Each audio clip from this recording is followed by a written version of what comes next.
9월 25일 월요일 그 사람과 매일 묵상 시작하겠습니다. 우리가 뉴스티 교리문답 계속 공부하고 있는데 지금은 우리가 일부 성부 하나님 창조와 타락 율법에 대해서 공부하고 있습니다. 16문이죠. 죄는 무엇입니까? 죄는 하나님이 창조하신 세상에 살면서 하나님을 거부하거나 무시하는 것입니다. 하나님과 상관없이 살면서 그분을 거스르고 하나님이 율법에서 요구하시는 대로 살지도 행하지도 않는 것입니다. 그 결과 우리는 죽음에 이르고 모든 피조물은 파괴되었습니다. 죄는 하나님이 창조하신 세상이라는 뜻이 뭘겠어요? 하나님이 주인이 되시는 그 세상, 하나님이 만들어 놓으신 하나님의 세상, 하나님의 법칙이 돌아갑니다. 근데 그것을 거부하고 무시하는 거죠.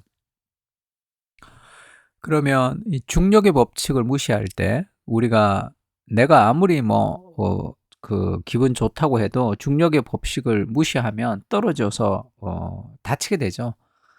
똑같습니다. 하나님이 만드신 이 세상 속에 하나님의 말씀을 따라 살아가는 것이 인생을 가장 행복하게 살아갈 수 있는 삶의 방식입니다.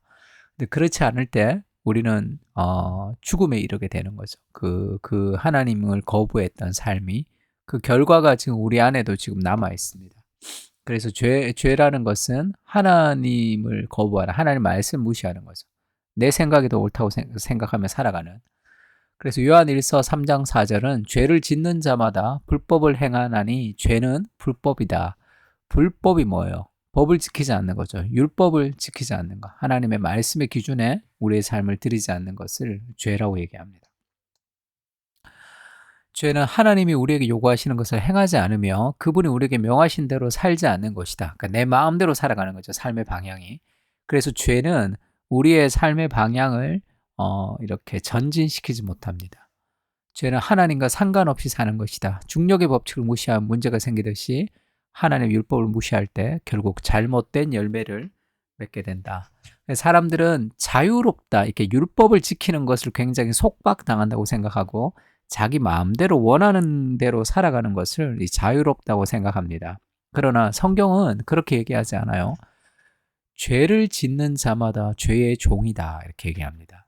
그러니까 우리가 죄의 종이든지 그 다음에 의의 종이든지 둘 중에 한 가지예요. 의의 종이 되든지 죄의 종이 되든지. 그래서 우리가 죄의 종이 될 때는 의에 대해서 자유로웠다, 이렇게 얘기하죠. 우리가 의의 종이 될 때는 죄에 대해서 자유롭습니다. 하나님의 율법의 종이 될 때, 하나님의 율법을 지킬 때, 하나님의 율법을 순종할 때 우리는 죄로부터 승리할 수 있는 거죠. 하나님의 율법을 무시하고 내 마음대로 원하는 대로 살아가는 것은 감정의 노예, 죄의 노예가 되는 것이라고 성경이 얘기합니다. 그래서 우리가 죄라는 것은 하나님을 어기는 것, 하나님의 율법을 어기는 것, 하나님의 말씀을 어기는 것이라는 것은 죄는 어떤 기준이 있다는 거죠. 서로 사랑하라, 이런 기준이 있다면 그게 하나님의 율법이죠. 누군가를 미워하는 것은 그 기준을 넘어서는 죄죠. 그 다음에 누군가를 사랑하지 않는 것은 기준에 미치지 못하는 죄입니다. 그래서 우리가 서로 사랑하라라는 이 기준에서 우리를 비춰볼 때 적극적인 죄와 소극적인 죄가 있는 거죠. 우리가 누군가를 미워하는 것은 죄라고 생각하지만 사랑하지 않고 살아가는 것 자체는 죄라고 생각하지 않는 거예요. 그래서 적극적으로 누군가를 사랑하지 않으려고 노력하는 경향이 있습니다.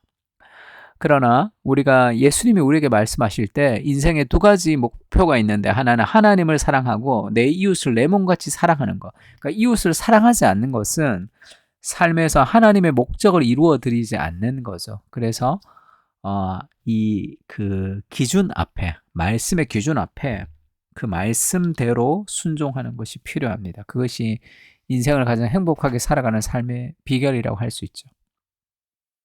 미워하는 것도 죄지만 사랑하지 않고 살아가는, 오늘을 그냥 살아가는 그것도 죄죠. 왜냐하면 서로 사랑하라라는 그런 명령이 있기 때문에 그렇습니다. 그래서 하나님의 말씀이라는 그 기준에 나를 맞추어 가는 것이 신앙이다, 그렇게 생각하면 돼요. 그게 처음에는 힘들지만, 뭔가 속박되는 것 같지만 너희가 진리를 알게 될 것인데 그 진리가 너희를 자유롭게 할 것이다. 주의 말씀에 순종할 때 참된 자유가 있습니다. 그래서 요한복음 14장 21절 말씀에 이런 말씀이 있죠. 나의 계명을 지키는 자라야 나를 사랑하는 자니 나를 사랑하는 자는 내 아버지께 사랑을 받을 것이요 나도 그를 사랑하여 그에게 나를 나타내리라. 하나님의 계명을 지키는 것은 결국 사랑이 계명을 지킨다는 거예요. 하나님을 사랑하면 우리가 계명을 지키게 됩니다. 그래서 우리가 이제 죄를 짓지 않는 것도 마찬가지죠. 죄를 짓지 않는 것은 율법에 순종하는 것인데 그 율법의 순종은 심판에 대한 두려움으로 우리가 율법을 순종하는 것이 아니라 하나님을 향한 사랑이 우리가 율법을 순종하는 것으로 드러나는 것. 그게 가장 건강하고 안전한 신앙이라고 할 수 있습니다.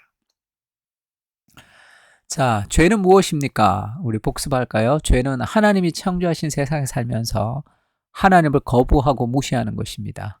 하나님과 상관없이 살면서, 그러니까 우리가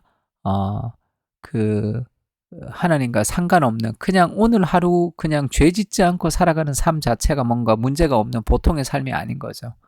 그분을 거스르고 하나님이 율법에서 요구하시는 대로 살지도 행하지도 않는 것입니다. 그 결과 우리는 죽음에 이르고 모든 피조물은 파괴되었습니다. 그것이 죄의 결과서 하나님을 떠난 삶의 결과라고 할 수 있습니다. 세 가지 기도 제목 가지고 기도합시다. 첫 번째는 하나님을 거슬러 살고 싶어하는 죄된 욕망이 우리 안에 있죠. 복음의 빛을 비춰주십시오. 내 감정을 따라 순종하는 것이 아니라 말씀을 따라 살아갈 수 있게 주여 도와주십시오. 내 감정과 환경에 상관없이 주의 말씀에 순종하는 인생이 되게 해주십시오. 두 번째는 하나님의 사랑을 깨닫고 주의 율법에 즐거이 순종하는 사랑은 순종합니다. 사랑을 희생합니다. 그 사랑으로 희생하는 삶을 살게 해달라고. 세 번째로 우리 그 사랑교회 공동체가 죄된 본성을 깨닫고 날마다 하나님을 의지하는 그러한 죄인의 공동체, 그러나 하나님의 사랑받는 거룩한 공동체가 되게 하여 주옵소서. 세 가지 기도 제목 가지고 우리 다 같이 한번 기도했으면 좋겠습니다. 기도하겠습니다.